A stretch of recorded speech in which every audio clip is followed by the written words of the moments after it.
Good morning. As Shane said, I'm elected member of Dun Laoghaire Rathdown County Council. A little bit about my background. Been on the council now for almost 12 years. Full-time councillor. Have been the mayor of the county on 2 occasions, including actually just finishing in June this year. So, in fact, when the first motion went into our county development plan, I was actually sitting in the chair, chairing the meeting. And usually you tend to be more passive when you're in the chair and you let everybody else out in the audience have their say. But if anybody ever wants to go back and look at the webcast of it, I was very much trying to marshal it from the front on that night. Very much a community background, tidy towns, business associations, scouts, real grassroots stuff. Never really been involved in, and I don't own land other than the house I live in, I have no building knowledge. Only recently joined our environmental planning SPC, mainly because actually they couldn't find enough members to go on it and there was a gap left, and I said, oh look, put me on that one. So that's kind of where I'm coming from. I've no hidden agenda here and no special interest. So this is our county hall in Dun Laoghaire. Dun Laoghaire itself, actually, the county of Dun Laoghaire Rathdown runs, in fact, from the sea at Dun Laoghaire almost as far as Rathfarnham. So we've about 17 kilometres of coastline. We're the smallest county in Ireland. As you can see, we're tiny, but we have quite a large population, and they would be, I suppose, fairly well-educated, well-heeled, a lot of retired professional people who are very happy to share their opinions with me on most things, believe me. And like everywhere, we have a housing demand. We're going to have a growing population, and we obviously have areas of big employment like the Sandiford Business District, which employ about 18,000 people there. We have UCD within the county, in fact the biggest employer in the county, and a single employer in fact, and they have a student population about 24,000, so it's like a small town in its own right. And then we have the exciting SDZ in Cherrywood. Now, Cherrywood, because it's an SDZ, won't be subject to the Passive House standard because it has its own rules and regulations. But the main developer down there, Hines from the States, they have built to Passive House standard elsewhere, so hopefully they might feel inclined to keep up that when they come to Ireland. And then Dundrum Town Centre, I suppose, most people will have heard of it over the years, and somebody may even have to be put through it. So our county development plan, it's a 6-year process that the plan lasts for. It takes 2 years to actually go through the sort of the formal bits and pieces of it, and there's back and forth. It's like some sort of strange dance. The 2 bits in red are where the councillors come in, and where we actually put down motions to change various drafts that the management have put together. So, as you can see in February, was my starting point. In fairness to Dun Laoghaire Rathdown, the draft from the management side actually did have a Passive House standard mentioned in it. It was a bit wishy-washy though, in all fairness, and it was more, we'd like you to go this way, we'll be very kind to you if you come in with planning applications, but nothing that was really nailing this down. This is my see the light moment. In February of this year, on foot of the manager's report, our county architect organised a visit to this nice house in Mount Merrion, in Wilson Road, Mount Merrion. And I have to admit, and I said this to Shane, I like going to look at houses. I really enjoy having a poke around somebody else's house. And I went along, quite frankly, just to have a nosy. I knew nothing, absolutely nothing about Passive House. Hands up here. Went along, met the owners, lovely couple, Niall and Monica, showed us around, explained to us all about their ventilation system and their this and their that, and I just I came away and went, wow, like you, Shane, I was jealous. I'd love to live in a house. I'd love to live in that one, but I'll never be able to afford that one. But I'd love to live in a house where I'm never cold and I don't have to worry about spiders and I don't have to worry about mold or, all of those things. I really would like to live in a good quality building. So came back anyway, and I looked at what was in the draft and thought, well, actually, sorry, we should be aiming for the stars here, not trying to hit the ground with, we'll be nice to people who come in with the Passive House design, but something more substantial. So I decided that I would put down a motion, and I had some assistance in the writing of it, to say we should make Passive House mandatory for all buildings. Now this was very much aiming for the stars, and if you ever go back and look at the webcast of that meeting, I repeated time and again, look folks, members, I need you to support my motion. Let's let it go out there. Let's see what the public have to say. Let's see what industry has to say. Let's see what the minister has to say, and so on. I looked back over the footage. I think we spent about 40 minutes discussing it. And people from the floor were kind of going, "Oh, could you change this and change that?" And I go, "No, this is my motion. Vote for it or don't vote for it. If you don't vote for it, well, that's the end of that." But I got a positive response, as you can see, 23 votes to 14, which was quite good. Now, in fairness, some of the people who voted that night said, "Look, I'm actually agreeing with you to allow this go out to the public consultation." They weren't saying they actually were in favour of it. So anyway, it went out, and there we go. So the public consultation period ran for a couple of months. Back came in the various submissions, the Passive House Association of Ireland and China and a number in North America were some of the nice people who wrote in support.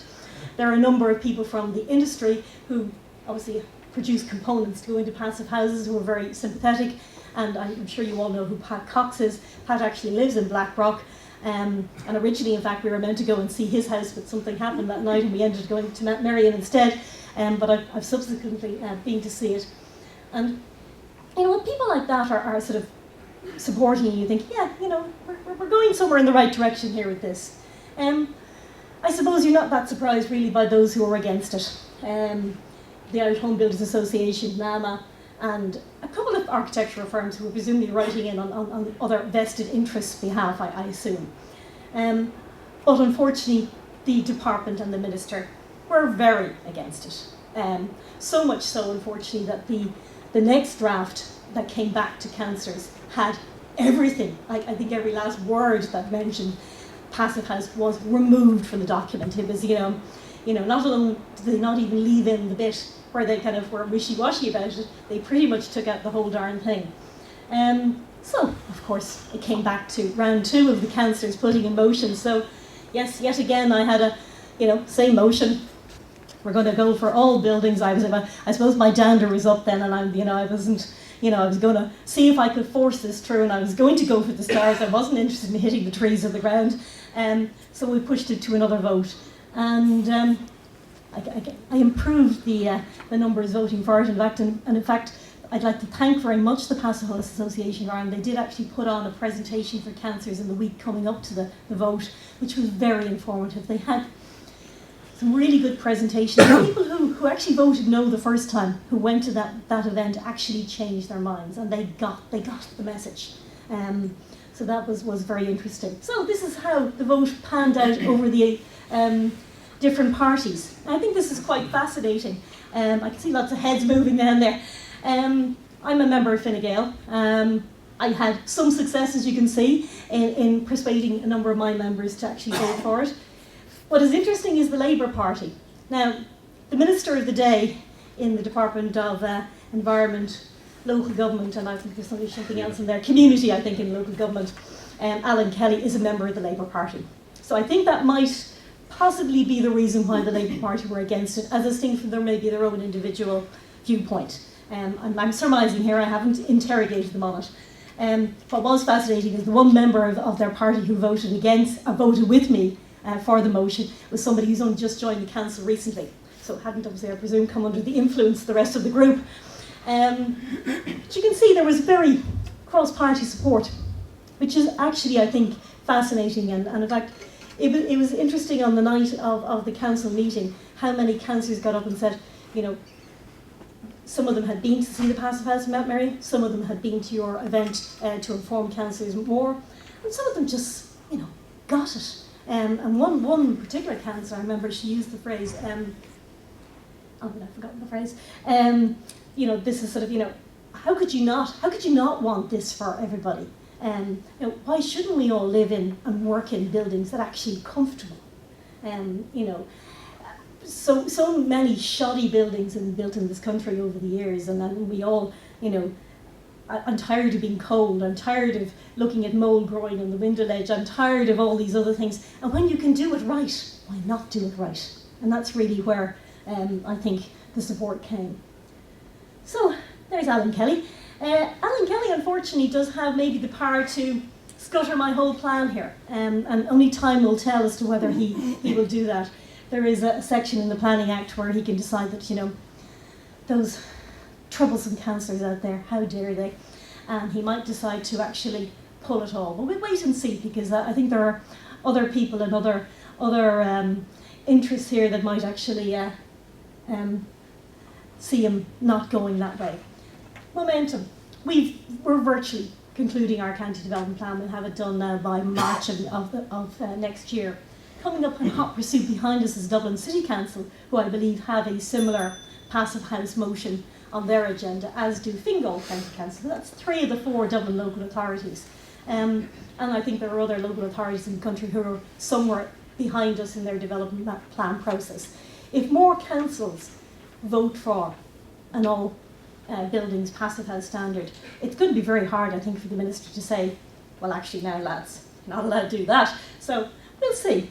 So very much, you know, I got the message. I suppose I saw the light when I went to see that house in Mount Mary, and I was really blown away by just talking to the owners. They were so enthusiastic about their building, about, you know, how the quality of the air made their lives so much better, that they didn't have coughs and colds, their asthma had virtually been cured, all of those sort of things.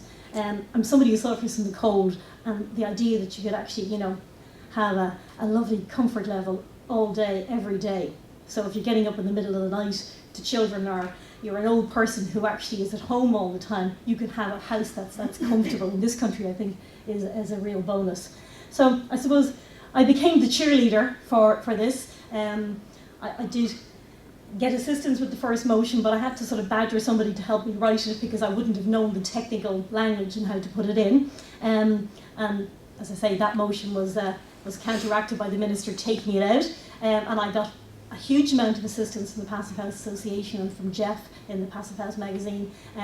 He really was brilliant, and to the point where I was going, oh God, it's Jeff again. Maybe I won't answer that call. But however, he gave me all the wording. We got it on time. We got the result, I suppose, at the end of the day. But it was, you know, this was a cross-party support, and that's how it got into the plan on 2 occasions. You know, we might be still in an uphill battle. We'll see. But you know, it's all to play for, and hopefully we set it going. And it's up to others, I suppose, to keep going after us and to push it forward. Thank you very much.